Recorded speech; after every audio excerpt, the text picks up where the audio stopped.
what's one of the messages or any message that you try to send when you do do your work and stuff like that?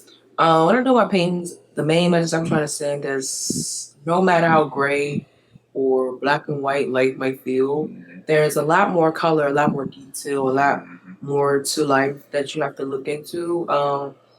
Even when you're going through something hard, when you're going through something that you feel like you're never going to come out of, there's always something more colorful on the back end of it to be, recognized and realized. A lot of my work is very colorful, very much so high contrast. I try to use a lot of primary colors, a lot of bright contrasting colors in my work. Even though it may just be something more like mundane or serious. So I'm like, I try to like paint the mundane or serious things in like the brightest colors possible. So like life is not all serious. Life is not like completely boring or completely like black and white. It's really more to it.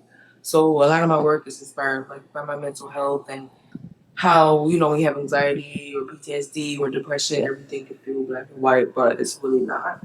And there's a bunch of ways to look at things, and that's a lot of my paintings like inspiration. I'm glad that you brought that up. It's a bunch of ways to look at things. Yeah. That was one of the lessons that I've really been trying to learn the last couple of years. Just because like whenever one thing went wrong, I thought everything was going to go. And it's not. Like everything can turn around in an instant, but you have to still acknowledge the bad things so you can actually, appreciate the good. You feel me? Yeah. I feel you. Because there be times that like one bad thing happened, I'll be on my ass, but then I forget about the 10 other good things that I did, but I don't celebrate them because I had the one bad thing happen. And you have to be grateful. You have to recognize the color in the gray. Yeah. And I think that's what really inspires my work. Like, I have to be grateful for things, even though 1,000 things can go wrong. Like, I'm still like blessed and grateful to have the things that I have to be able to do what I do when I choose to do. I feel you. I'm about to say, like, we out here preaching today, okay? Look, you getting some life lessons and you getting to introduce me today, okay? And you seen some pretty people. Man, that too. You feel me? Look, I need to make sure I come correct next time. It look like, you feel me? I gotta get the hair done, beard done, everything. Nails already done, though. Hey, look, yeah, nails done. Nails done. You feel me? You gotta keep these pretty at all times. All times, especially for the lady. From when you first started up until now, how much do you think like you have grown, like your trajectory and your work? Like, how much do you think you have either improved or got better in your craft since you first started? I think since I first started and working with Paradise and actually working towards an art show versus like, okay, we're just doing art for fun, has really like grown me as, a professional artist. Because plenty of people are artists, they make art and they are good at their craft, but I think a professional artist of some sort knows how to work with clientele, knows how to, be in an art show, be professional, be seen. And I think that's what really made me grow. A lot of my work is detailed paintings, like portraits and hands and things that people really don't want to do because I like challenging works. But I think the growth here is really like learning how to work with other people, then learning how to be in an exhibition professionally, learning how to work with other artists, especially because I've never worked with other artists before. I just paint to, satisfy my mental health.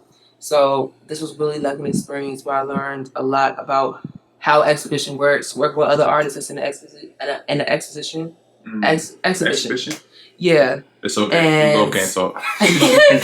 And just learning how to like be patient with the process because it was a whole process for Paradise, of course.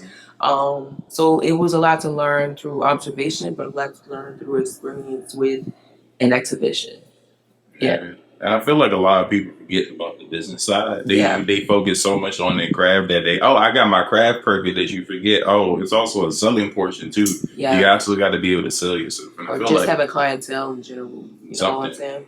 You got to be working from something. I feel like a lot of people just do the work and feel like their work should take it off. But I'm like, it's still some extra stuff you still got to put into it too. So. Exactly. Maintaining relationships is important in the art world, especially. Because, hey, look, if they don't like you, why they going to come keep looking at your shirt? You feel me? Real shirt. Look, if they know they going to come there, you're going to be rude to them, and you just want to ask them a question about what made them feel or what was you thinking about this photo, you feel me? And then you don't get no money. Yeah, next thing you know, you might have a customer that was interested in getting that photo, and then, all right, you know what? I'm gonna go and talk to this someone person. else. Yeah, You feel me? you just gotta learn to be professional. Yeah, I'm telling you, a lot of people forget that one tidbit right there, being professional. In any industry, they forget how to be professional. But I be forgetting sometimes. You feel me? Yeah, feel me? But